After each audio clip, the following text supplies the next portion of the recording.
मान्यवर, अब दो सवाल है कि इंसाफ शुरू करने के बाद क्या किया, मैं उस पर बाद में जाता हूं। इतनी ही शांति से बताऊंगा, कोई जरा भी मन में मैं कि कोई किसी चीज से भागना नहीं चाहता। भागना मेरा स्वभाव ही नहीं है भाई, मैं किसी भी चीज से भागना नहीं। मगर मणिपुर की नस्लीय हिंसाओं के इतिहास को समझना पड़ेगा।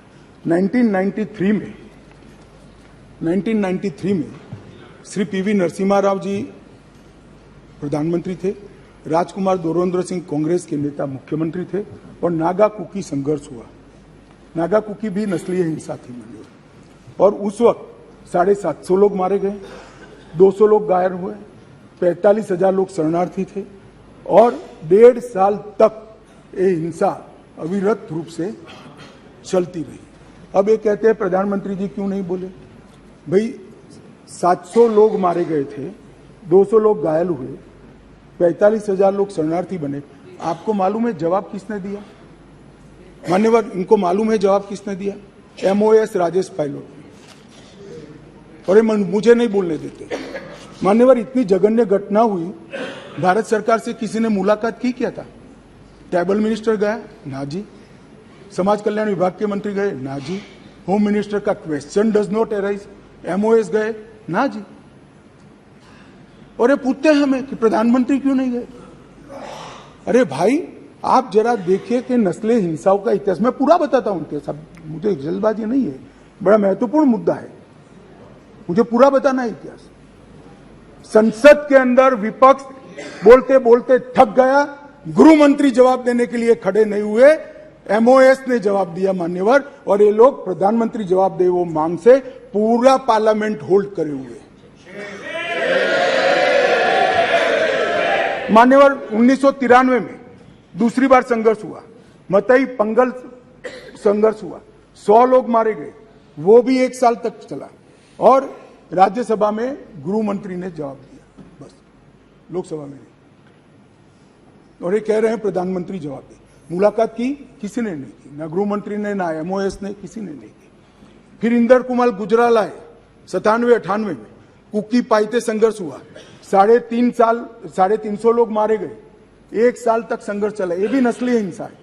मैं टेररिज्म की घटनाएं नहीं गिना रहा, नस्लीय हिंसा समझा रहा हूं। 1 साल तक चला, चर्चा ही नहीं हुई, स्टेटमेंट भी नहीं हुआ, सवाल भी सारे खारिज कर दिए गए और ये कहते हैं प्रधानमंत्री जवाब दे। और मैं डे 1 से कह रहा हूं मान्यवर, मैं जवाब देने के लिए तैयार हूं, मेरी ड्यूटी है, मैं देश के प्रति जवाब दे हूं, संसद के प्रति जवाब दे हूं, विपक्ष के प्रति भी जवाब दे हूं, मैं आपको जवाब देने के लिए। मुझे बोलने नहीं देते हैं। ये किस प्रकार का लोकतंत्र है मान्यवर? तो अब तो बोलने ही दोगे, अब तो बोलने ही दोगे दादा। मैं पहले की बात कर रहा हूं, पहले की बात कर रहा हूं। और हमारे गोगाई जी कहते हैं मौन तोड़ने के लिए लाया गया। अरे भाई, मौन रखने वाले तो हार गए और वहां बैठ गए, हम तो बोलने वाले हैं, जवाब देने वाले हैं। हम मौन नहीं रखते, मौन आप रखते हैं। हमें कुछ नहीं छुपाना, हमारा कोई आदमी इसमें इन्वॉल्व नहीं है। मैं नाम बोलना नहीं चाहता, गृह मंत्रालय के रिकॉर्ड पर नेताओं के नाम है। सुनना है तो बता दूं, आप खड़े होकर कह दो बताओ तो मैं बता देता हूं, नाम सुनना है।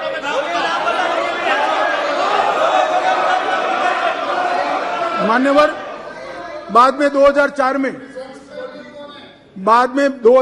में मनमोहन सिंह जी थे, इबोवी सिंह जी थे, लगभग 1700 लोगों के एनकाउंटर हुए, 1700 लोग एक तरफा वर्दी से।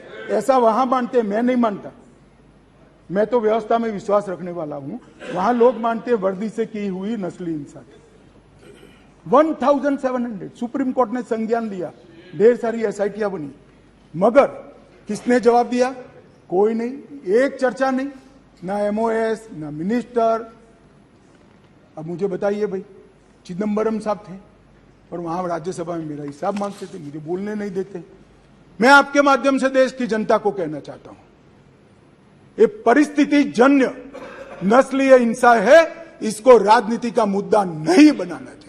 और मान्यवर, 3, 4, 5 मैं पूरे देश को बताना चाहता हूं, इस देश के प्रधानमंत्री ने रात को 4 बजे भी मुझे फोन किया है और दूसरे दिन 6:30 बजे मुझे फोन से उठाया भी इस देश के प्रधानमंत्री ने। और ये कह रहे हैं मोदी जी ध्यान नहीं रख रहे।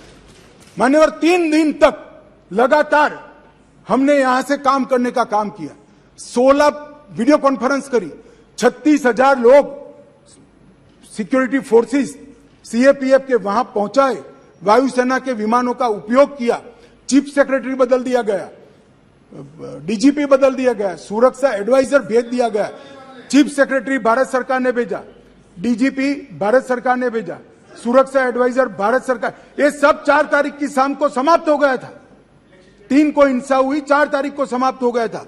और ये कहते हैं 356 क्यों ना लगाया? 356 तब लगती है जब हिंसा के समय राज्य सरकार कोऑपरेट न करे। हमने डीजीपी बदल दिया, उन्होंने भारत सरकार के डीजीपी को स्वीकार कर लिया। हमने चीफ सेक्रेटरी बदल दिया, उन्होंने भारत सरकार के चीफ सेक्रेटरी भेजे हुए चीफ सेक्रेटरी को। मैं यही कह रहा हूं, समझ न हो तो नहीं आएगी भी। सीएम तब बदलना पड़ता है जब कोऑपरेट न करे। ये सीएम कोऑपरेट कर रहा है। डीजीपी, सुरक्षा सलाहकार, ये सबको हमने बदला है।